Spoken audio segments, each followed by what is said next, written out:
Hello there. If you are someone planning to study in Australia and are wondering what are the major expenses you will have to pay for apart from your college fee, then don't worry. We've brought you a video where we will talk about the major expenses that will incur during your study abroad program and ways in which you can save up some money and quick tips and tricks. Number one, we have accommodation that you will majorly spend your money on.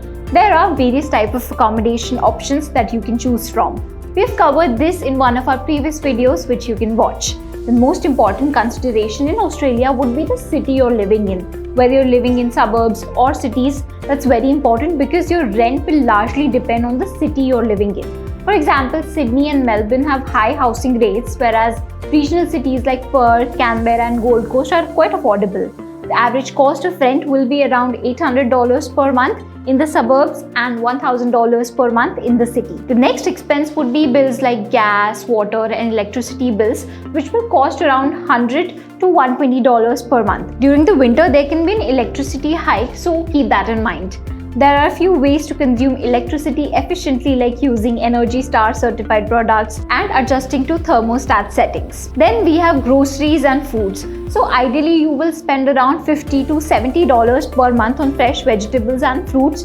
There are a lot of Indian supermarkets where you can buy spices and vegetables from. The next major spend will go on transportation. I would suggest everyone to take public transport, and if you work 5 days a week or maybe 6 days a week, you could get a monthly pass, and that way you will save up a lot of money and it's more convenient as well. The average cost of commute would be around $160 per month if you have to work for 6 days a week.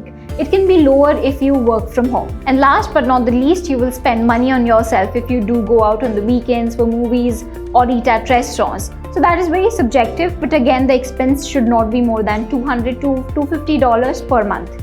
So these were the major expenses that will be incurred while you're studying in Australia. These expenses can easily be managed by working part-time and planning in advance. So if you like this video, do not forget to share this with your friends. And for more useful tips, hit the subscribe button and stay notified by pressing the bell icon. Thank you for watching.